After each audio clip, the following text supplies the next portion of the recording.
Me imagino que también debe haber estudiantes. Vamos a continuar en esta sesión. Estamos hablando del derecho constitucional y bueno, estamos ingresando ya a la parte de la relación con el derecho notarial. Debemos establecer que existen ciertas condiciones que atañen al derecho constitucional como parte trascendental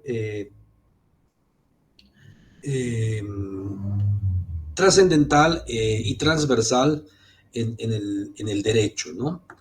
No podemos nosotros hablar de un derecho en un Estado de Derecho sin entender plenamente al derecho constitucional.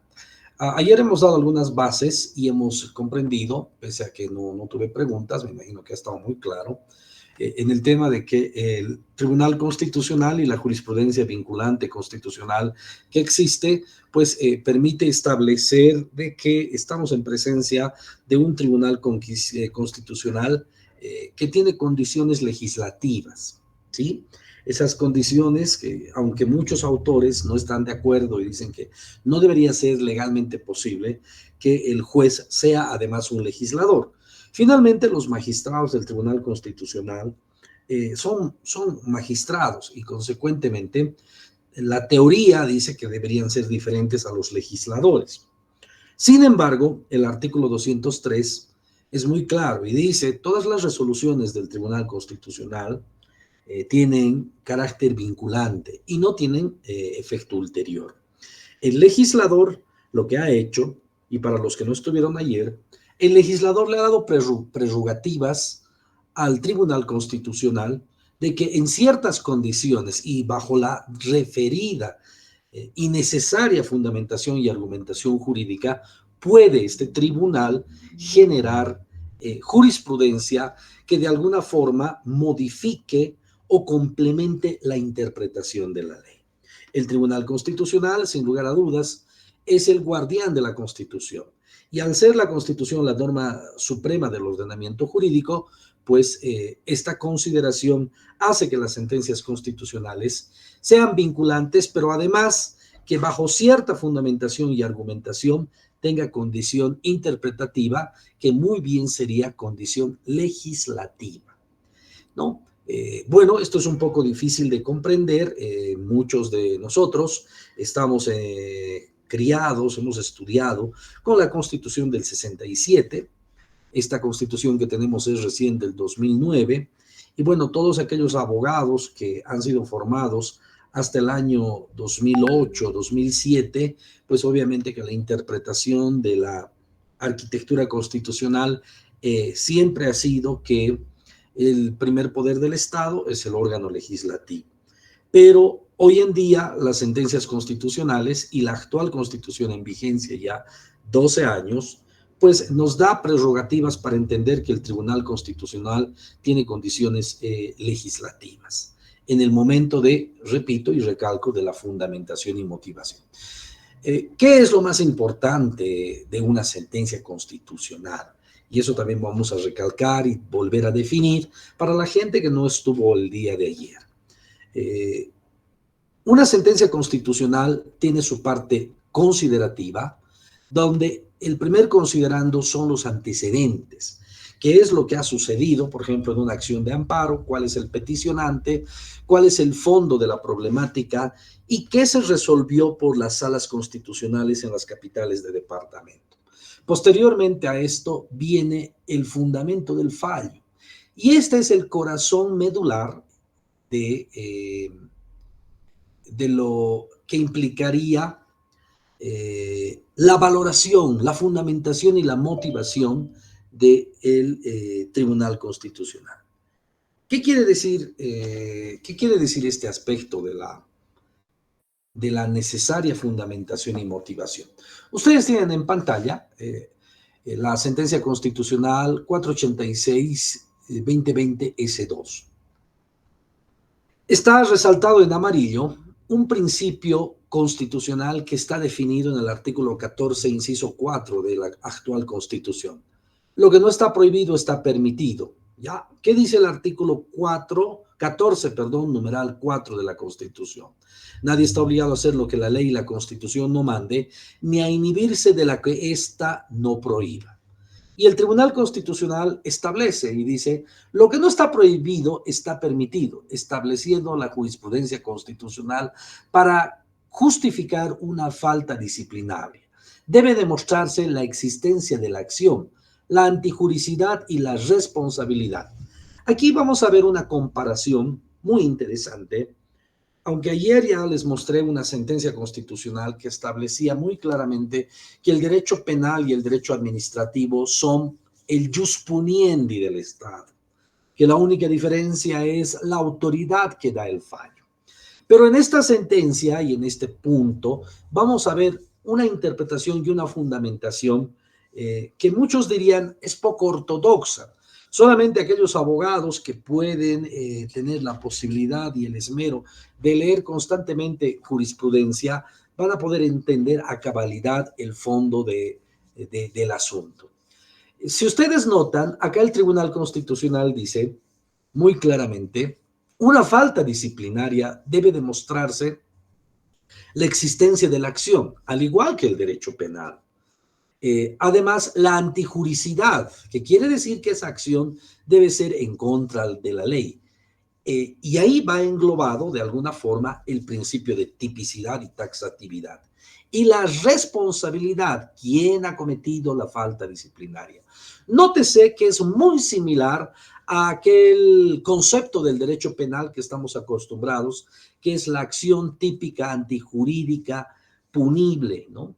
Pero acá el Tribunal Constitucional mesuradamente empieza no a mezclar el derecho penal con el derecho administrativo, más bien lo diferencia, porque dice, debe haber una acción, debe haber antijuricidad y debe haber una responsabilidad. Quiere decir que hay la manifestación de la voluntad en la acción, la antijuricidad que debe estar en contra de la norma y la responsabilidad que debe haber una persona cuya acción haya emergido de su voluntad. Entonces, entre comillas, establece y dice, es el vínculo directo entre la falta y la norma que lo prohíbe de manera expresa. Debe haber una falta, estamos hablando de un régimen disciplinario, que también el Tribunal Constitucional lo ampara dándole tutela o no dando la tutela cuando se presentan acciones constitucionales como el amparo.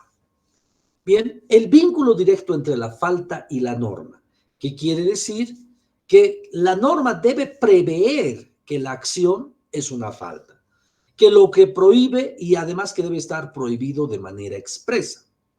Muy bien, muy bien. Y además se refiere a esta sentencia constitucional del 2019, la 214. Lo correcto es, y sería vinculante en el caso de haber resuelto una acción dirigida también contra la dirección del notariado plurinacional. Estamos empezando a hablar del derecho constitucional en base a los fundamentos del derecho notarial.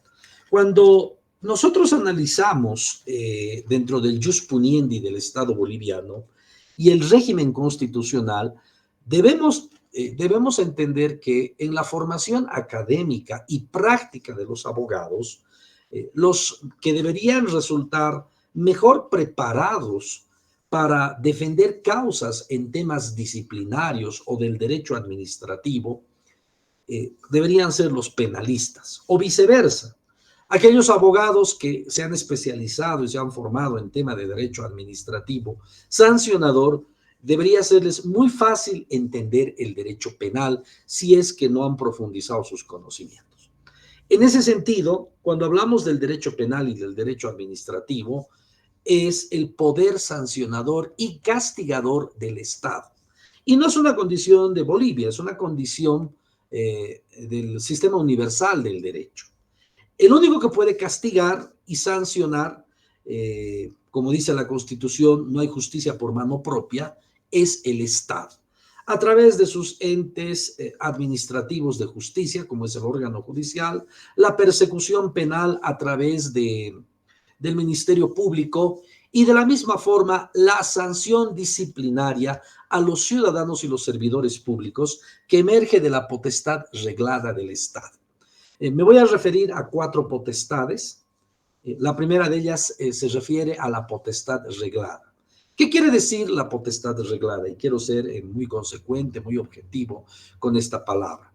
La potestad reglada del Estado significa que el Estado tiene la obligación de reglar las conductas de los seres humanos. Estamos acostumbrados a decir, sí, la ley viene del órgano legislativo y este es el que hace las reglas.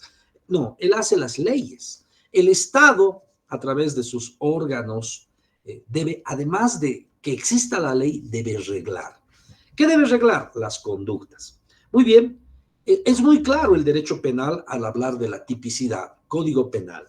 No puede ser castigado puniblemente o no puede haber una sanción penal si es que no está determinado en el Código Penal la acción. En el tema del derecho administrativo, tomando en cuenta los principios constitucionales, tampoco es posible establecer una falta a un ciudadano o a un servidor público cuando esta falta no está previamente establecida en una norma. Me voy a referir al artículo 28 de la ley 1178, la ley que regula la administración del Estado a través de sus 8 sistemas. La ley 1178 en su artículo 28 habla de 4 responsabilidades que todos sabemos, ¿no? La civil, penal, ejecutiva y la administrativa.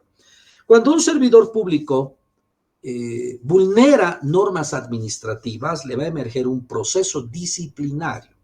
Pero ¿qué sucede con aquel ciudadano que no es servidor público? No tiene nada que ver con el Estado. Es más, jamás ha trabajado en el Estado.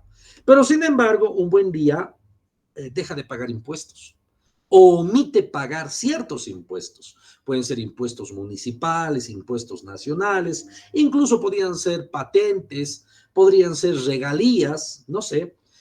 En ese momento va a emerger el poder disciplinario del Estado. Pero para que emerja ese poder disciplinario del Estado, debe estar la potestad reglada, que quiere decir que debe existir una norma que sustantivamente califique la acción y adjetivamente además establezca un procedimiento. Los servidores públicos tienen varias normas que establecen la potestad reglada. Hablemos del Decreto Supremo 23318A, los reglamentos internos de personal, los famosos RIP, la ley de procedimiento administrativo, pues entonces ahí está la potestad reglada.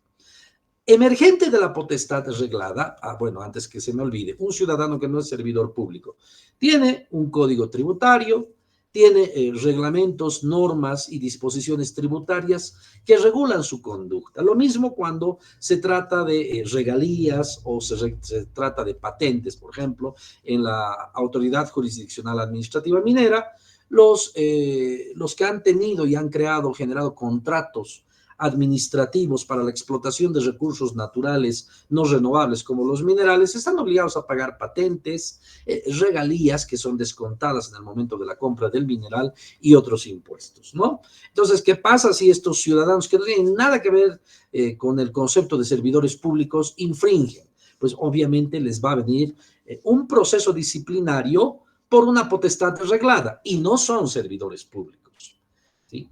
Pero bien, a partir de que emerge la potestad reglada del Estado, emerge la potestad disciplinaria.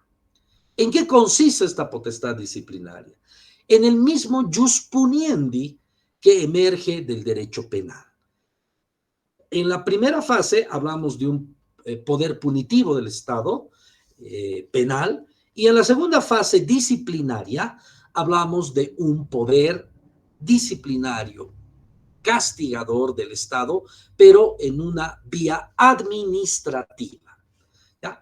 Al ciudadano no se le va a privar de libertad, pero sí se le va a dar una sanción ejemplarizadora, puede ser a un servidor público, puede ser a un ciudadano común, o se le va a dar una sanción económica, que donde el proceso disciplinario para servidores públicos o no servidores públicos llega en ese momento.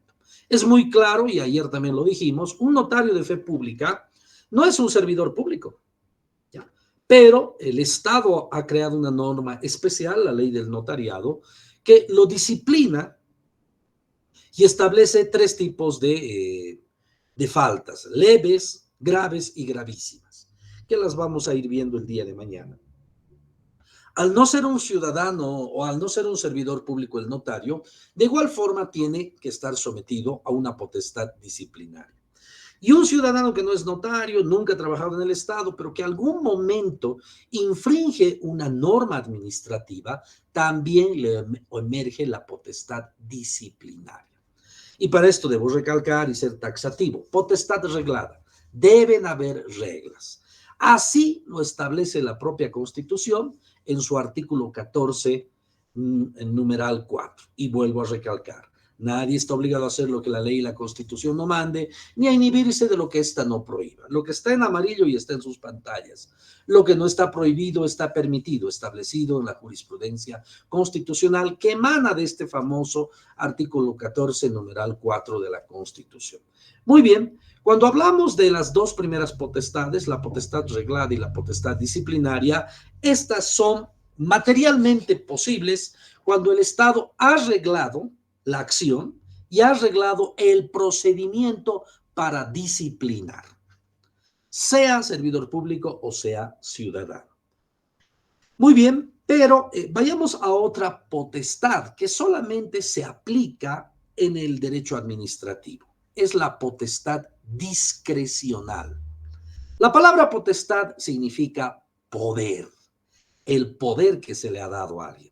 Los servidores públicos, sean designados, electos, de libre nombramiento, provisorios, tienen esa potestad, tienen una potestad discrecional para ciertos hechos. Y les voy a dar el primer ejemplo de una potestad discrecional. El presidente del Estado, a momento de asumir el gobierno y durante los 5 años de su mandato, tiene la potestad discrecional de cambiar en cualquier momento a sus ministros de Estado, porque son servidores públicos designados.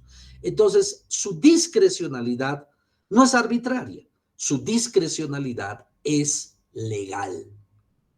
¿Qué quiere decir esto?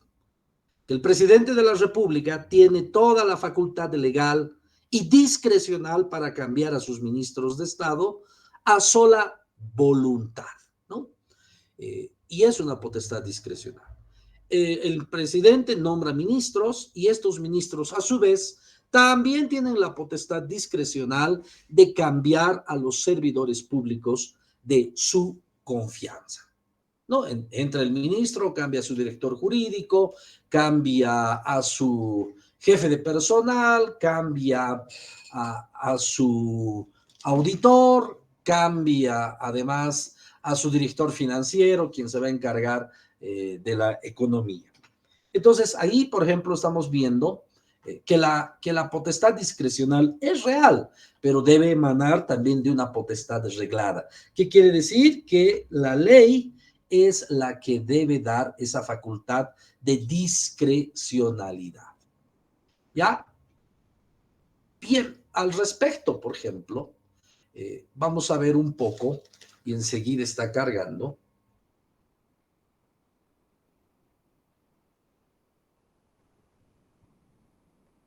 Deme unos minutos.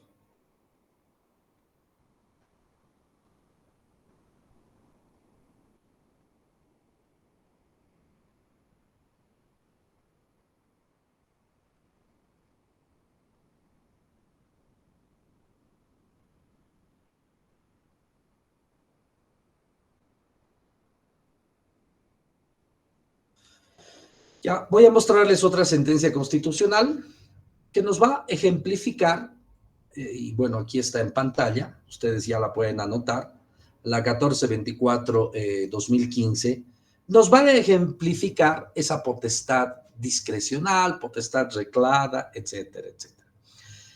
Y vamos a usar como ejemplo el embarazo. El embarazo es una constante en todas las áreas y en todo el sector público y el sector privado.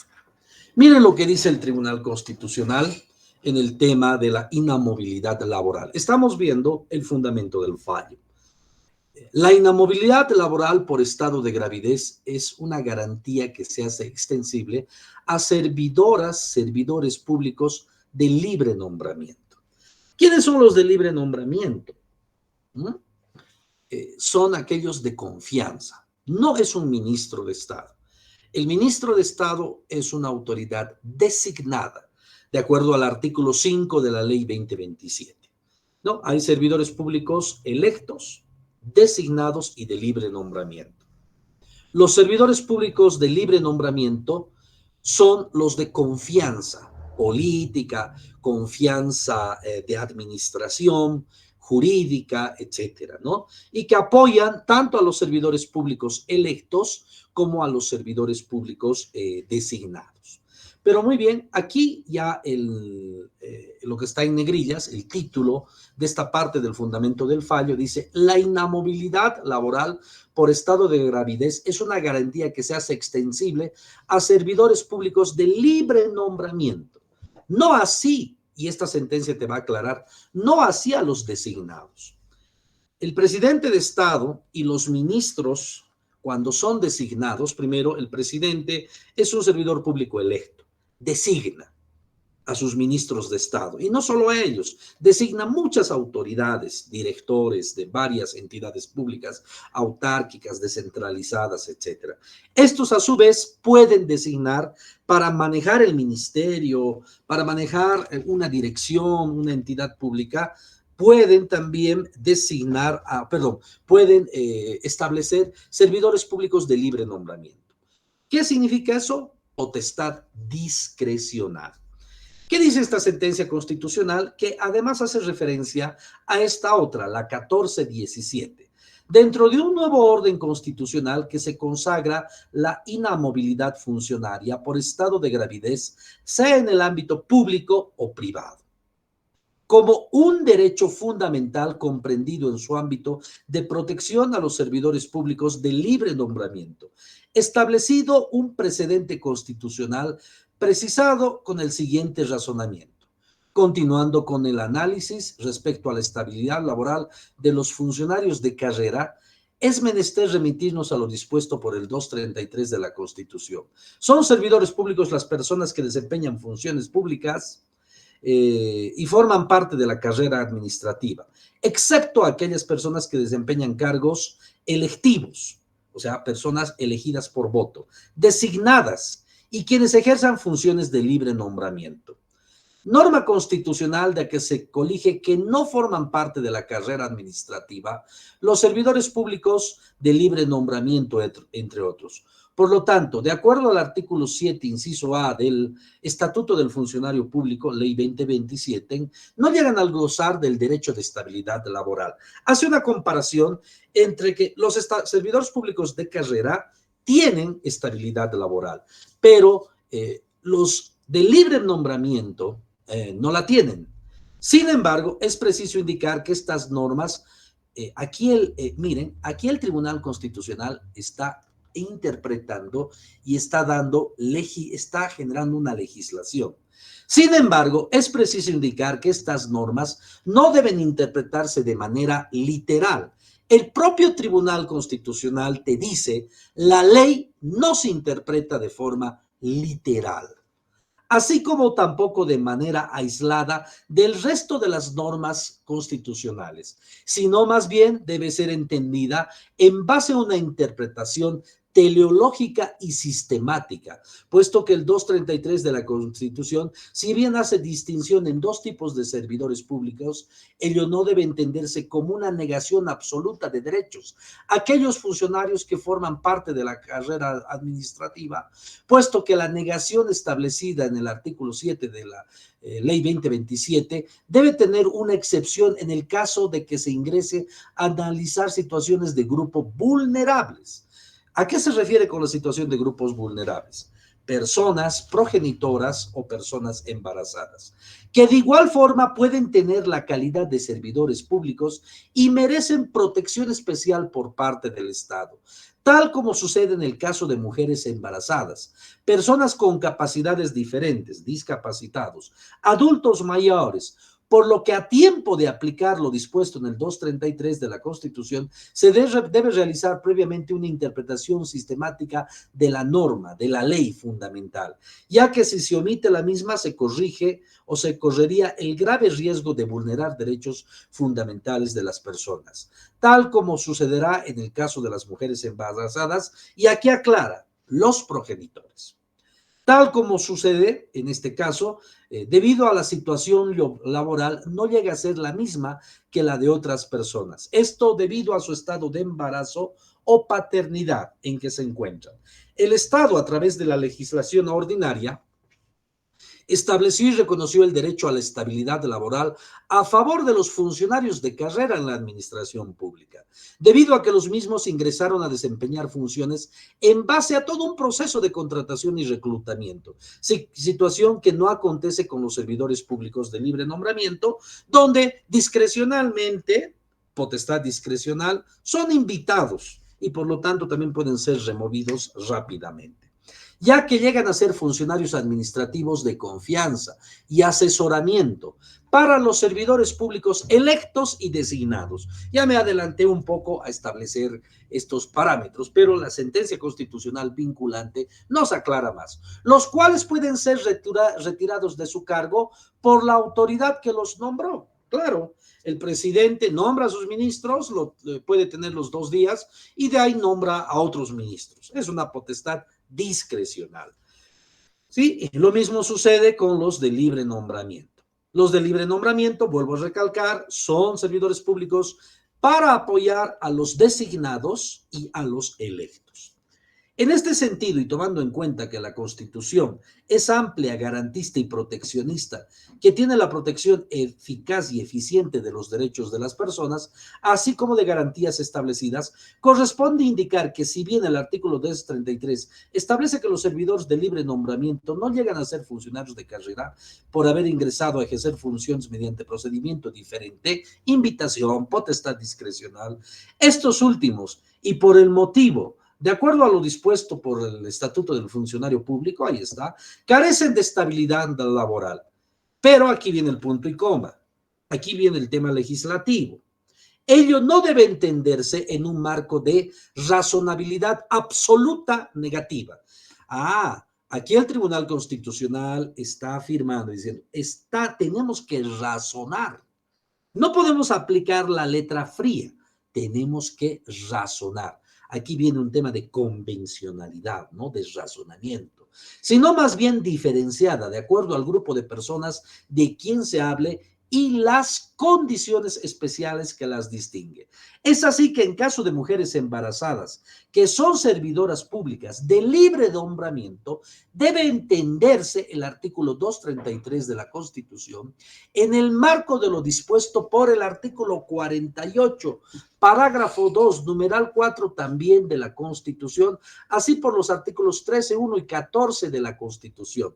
Es decir, que si bien la regla llega a ser que dichos cargos mencionados, los servidores públicos no gozan de estabilidad laboral, por no ser parte de la carrera administrativa, sin embargo, existirá una excepción en ocasión que se trate de grupos de servidores públicos en estado de vulnerabilidad, embarazo, discapacidad y adultos de la tercera edad.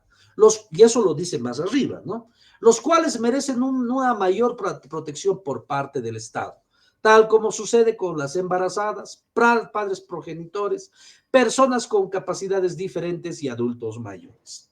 Más claros, queridos colegas, no podría haber, ¿no?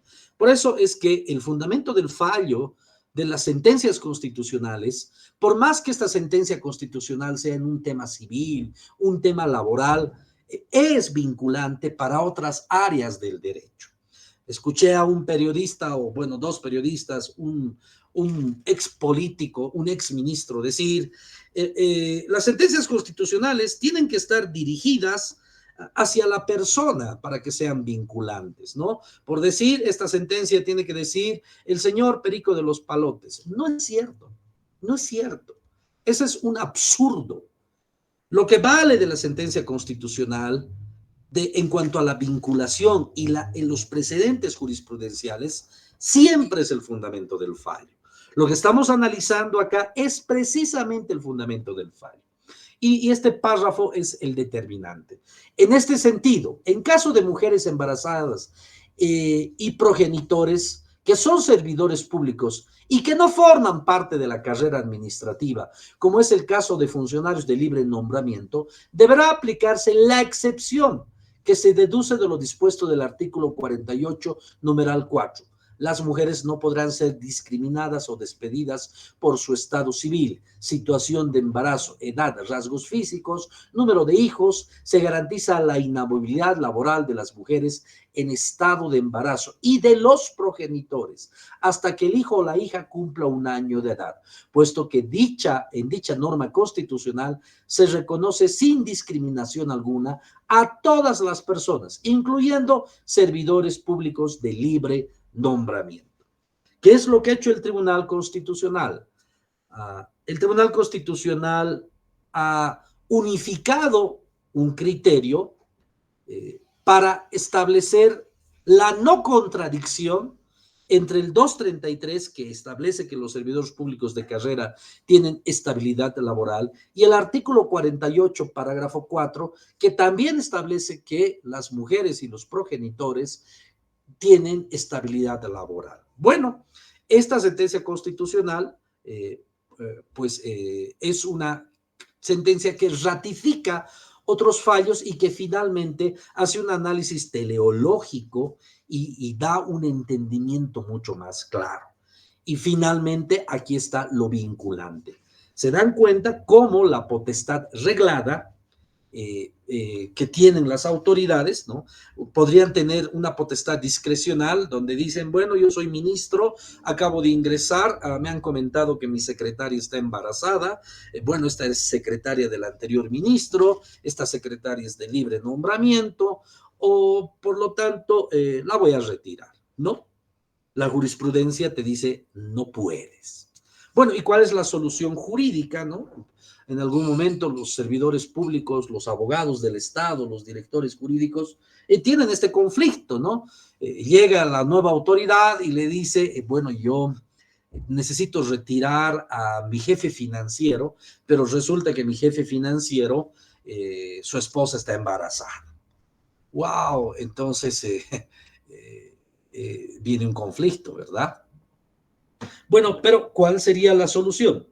La misma jurisprudencia ha establecido de que cuando existen servidores públicos designados, o de libre nombramiento, pero de mucha confianza, o sea, cargos muy estratégicos como director jurídico, director financiero, jefe de personal, o dependiendo de las características de la institución, se me ocurre, por ejemplo, el Servicio Geológico Minero, que tiene una dirección de prospección, una dirección de la carta geológica, donde ponen pues geólogos de confianza de la máxima autoridad ejecutiva. Resulta que cambian a la máxima autoridad ejecutiva, entra un nuevo director designado y se encuentra con este problema y dice, aquí hay funcionarios de libre nombramiento, pero que están con embarazo. El mismo tribunal en otra sentencia constitucional ha establecido y dice, en esos casos se les debe cambiar de puesto a un puesto igual o similar, pero sin afectar su estabilidad económica y su estabilidad laboral. ¿Qué quiere decir? Que si ganaba 15,000, se le va a dar un puesto que siga ganando los 15,000, pero ya no es un puesto decisorio, ya no es un puesto de decisión. Bien, recapitulemos un poco, ¿no? Esa es la solución y también el Tribunal Constitucional lo ha establecido en sentencia. Bien, recapitulemos un poco este análisis constitucional de las potestades, ¿no? La potestad reglada, que es para determinar la responsabilidad administrativa, sea de servidores públicos o de ciudadanos comunes. Luego, la potestad que tiene el Estado a través de los servidores públicos de disciplinar tanto a ciudadanos como a servidores públicos. Y la potestad discrecional que también tienen los servidores públicos de elegir a su personal u otros servidores públicos confianza. No sé si hay algún criterio, algo que haya que aclarar. Los escucho, colegas.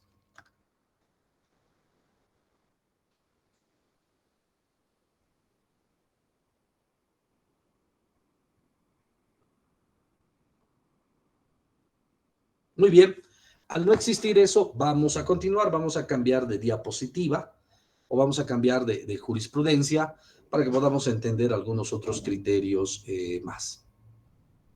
Permítanme.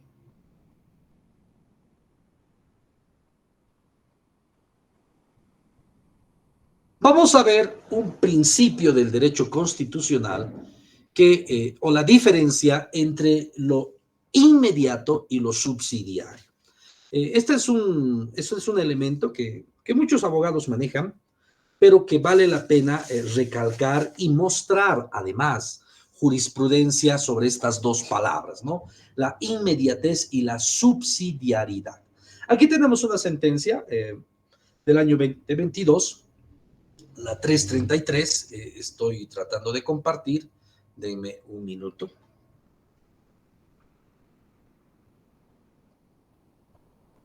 Si no se verían las diapositivas, por favor, me van a mostrar.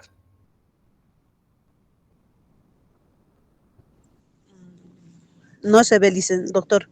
Sí, un minutito, un minutito.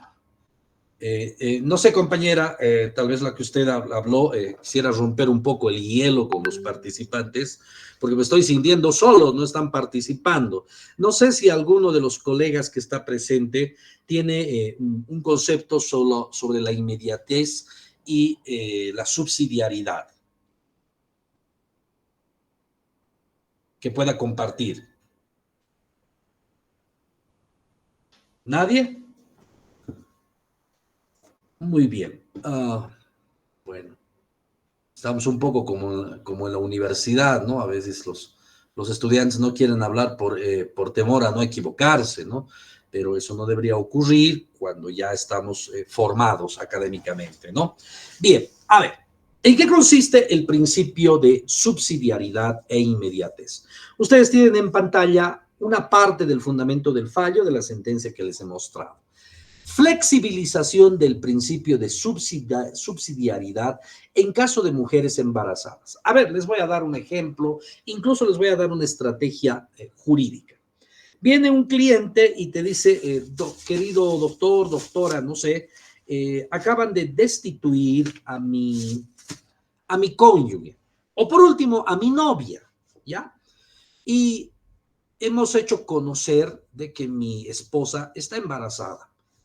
Ya, lamentablemente le han agradecido sus servicios, cambiaron de autoridad y bueno, la sacaron.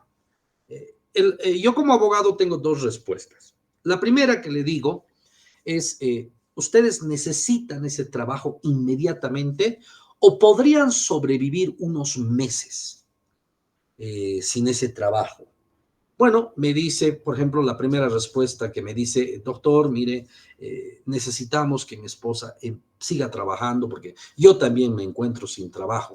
O tenemos una deuda bancaria que necesitamos aportar los dos, caso contrario, vamos a entrar en déficit y vamos a estar arruinados. Bueno, en ese caso, yo les digo, muy bien, nos vamos a ir a la inmediatez. ¿Qué quiere decir?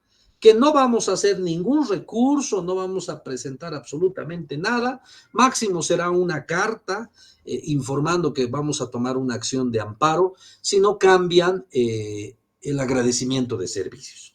Vamos a irnos a lo inmediato, nos vamos a lo inmediato. Entonces nos vamos al amparo y en el amparo constitucional vamos a restituir el trabajo porque la señora está embarazada y restituimos la economía. Pero aquí viene otra respuesta muy interesante. Me dice, doctor, a ver, ¿qué es lo que sucede? Mire, yo también tengo un trabajo, mi esposa no es imprescindible que vuelva a trabajar, nos gustaría que sí vuelva, pero ¿qué nos propone? Yo les propongo que vayamos a un recurso de revocatoria, un recurso jerárquico, cumplamos la subsidiariedad, concepto constitucional que significa en agotar todas las vías. Nos va a tomar como unos 6 meses, 7 meses, y después nos vamos al amparo. Y en el amparo vamos a ganar. Pero esos 6, 7 meses, su esposa va a estar en casa ganando dinero.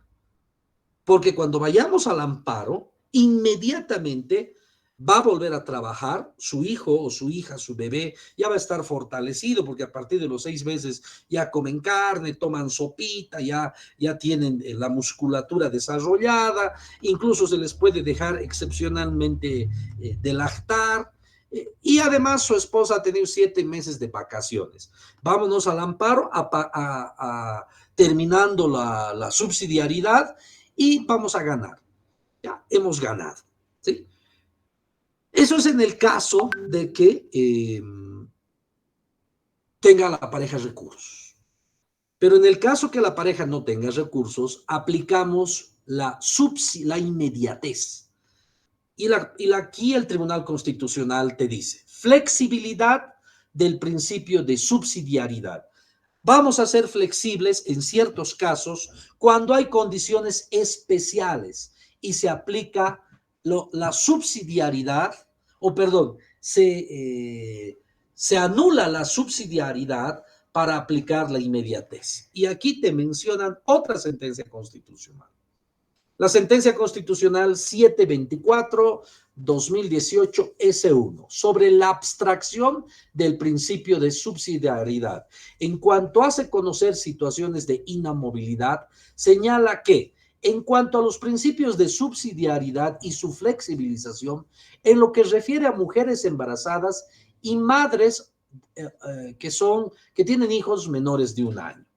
Precisada la naturaleza jurídica de la presente garantía y principios que permiten la activación de la protección que brinda, cabe resaltar que cuando se trata de mujeres en estado de gestación o madres trabajadoras de niños menores de 1 año de edad, no resulta aplicable el principio de subsidiariedad en el entendido que no puede anteponerse aspectos formales que hacen esta acción frente a derechos que merecen tutela constitucional inmediata, como son el derecho a la vida y a la salud.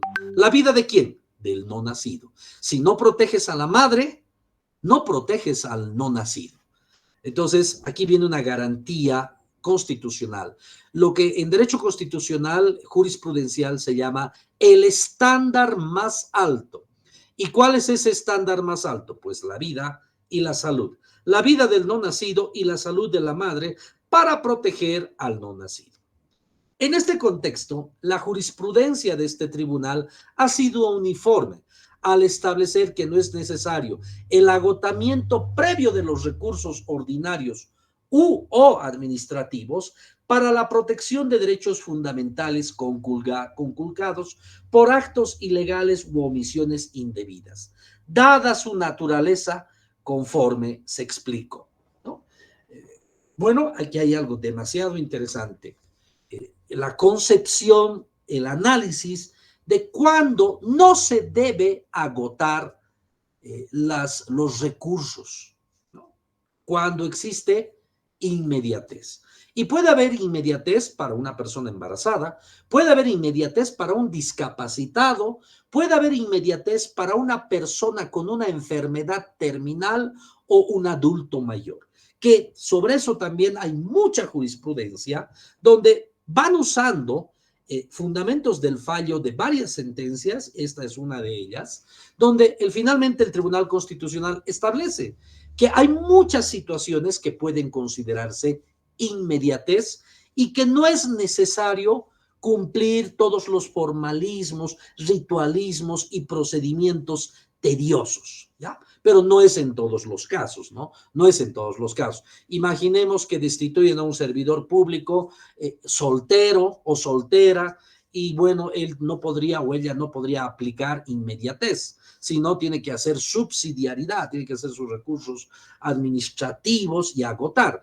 Incluso para ir a un amparo constitucional, si no demuestras la inmediatez y vas a un amparo constitucional, te van a rechazar el amparo porque no has agotado la vía subsidiaria.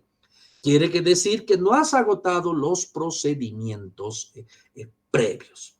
¿Sí? No sé si sobre este criterio, bueno, yo en la universidad siempre tengo discusiones acaloradas con los estudiantes, pero no sé si alguno de los colegas no tiene claro el tema de la inmediatez o la subsidiariedad. Creo que sí. Muy bien. Bueno, este es otro precedente constitucional importante, ¿no? Que depende del talento, de la capacidad del jurista para que muchas otras situaciones Doctor, sean buenas inmediatas. noches. Mi consulta es la siguiente, doctor. La escucho. Eh, Tengo un poquito de entrecortado mi celular, pero la siguiente pregunta. En la alcaldía, doctor, para trabajar, ya, como ya no es a planta fija, ya no tienes ítem, trabajas a contrato. Y cuando es a contrato, a veces los contratos son de 3 meses, 6 meses. En estos casos, doctor, se cumple el contrato y te retira. Pero Ujú, si estás embarazada, igual lo hace. Y ujú. quería saber si es que uno puede usar este recurso. Ya, muy bien. ¿Me está hablando, colega, de personal eventual o consultor de línea? A contrato, doctor. Es Eh, que dos formalidades, ¿no? Consultor de línea y personal eventual. Los dos tienen Eventual, otra doctor, tarifa. Ah, ya, eventual. muy bien. Ya, muy bien. El personal eventual es servidor público. Hay una sentencia constitucional que se ha emitido el 2022 que establece que el personal eventual es servidor público. Pero ¿qué es lo que sucede? Por ejemplo, como dice la compañera, te dan un contrato por 3 meses, ¿sí? Y resulta de que la persona había estado embarazada. Termina su contrato. Ha habido sobre esto una modulación. En el 2006, primero el 2006 estableció la jurisprudencia constitucional que el personal eventual en caso de embarazo hay estabilidad laboral. Como 8 años más tarde, en el 2014 o 2016, sale una sentencia constitucional moduladora, donde dice, en el caso del personal eventual, eh, no aplica eh, la estabilidad laboral más allá de su contrato. ¿Qué quiere decir? Que si la persona está embarazada y su contrato es por 10 meses y la retiran al sexto mes, no sé, resuelven el contrato, esa persona puede irse a la inmediatez y solicitar la estabilidad laboral mientras dure su contrato, ya, mientras dure su contrato. Y posterior a esto, no aplica la estabilidad laboral. Ya no aplica la estabilidad laboral, compañera. Esa es jurisprudencia. Lamentablemente, además el tribunal pone un elemento más. De acuerdo al presupuesto, el Tribunal Constitucional dice las entidades públicas se basan en su presupuesto y el personal eventual es temporal. Pero también existe varias instituciones que tienen 50 ítems y 400 contratos de personal eventual. ¿No ve? O sea, es contradictorio, es hasta ridículo, ¿no? ¿Para qué tienen 50 ítems? Yo conozco varias instituciones así, que tienen 50 ítems y 300 contratos eventuales, 200 consultores de línea, y así están funcionando. Pero obviamente que ahí va a haber personas embarazadas. En el personal eventual, el Tribunal Constitucional ha establecido que existe la estabilidad laboral en caso de embarazo mientras dure su contrato, además de de la lactancia, el seguro médico y todo. En el tema de los consultores de línea, no, eso es terrible. Los consultores de línea en ningún caso tienen estabilidad laboral, se rigen por sus contratos. Este es un criterio personal. Para mí los consultores de línea son esclavos modernos. El Tribunal Constitucional ha dicho que los consultores de línea son contratos basados en el acero 181, son contratos en construcción. ¿Ya? Espero que yo puedo, si usted me escribe inbox, compañera Mónica Gómez, yo le paso la sentencia del 2006, la sentencia del 2014 y 16, que ha modulado el tema de la estabilidad laboral en contratos eventuales. No me hago ningún problema. No sé si hay algún otro criterio o alguna otra pregunta más. Muchas gracias, doctor. Perfecto, perfecto. Pero eso no quiere decir que termine la pelea, ¿no? muy bien se puede fundamentar y argumentar en futuros amparos nuevos elementos que modulen, ¿no? Que modulen. Ahora el Tribunal Constitucional, a partir del 2022, ha modulado y ha establecido que los servidores públicos o los servidores públicos eventuales tienen estabilidad laboral. Enseguida le doy la palabra al compañero Ramiro Flores. Entonces, a partir de eso, podría haber un amparo donde se diga, a ver, un ratito, Tribunal Constitucional, usted ha dicho que los servidores públicos también son los eventuales. Entonces, deberían gozar de una estabilidad laboral y más allá del presupuesto, ¿no? Pero esa es una figura y es un tema por explorar, por estudiar y fundamentar. Colega Flores, dígame, adelante, tiene la palabra.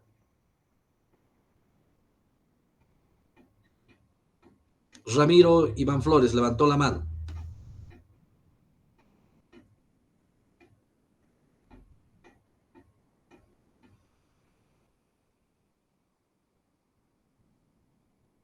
Ramiro Flores, creo que levantó la mano, compañero, quería hacer alguna pregunta.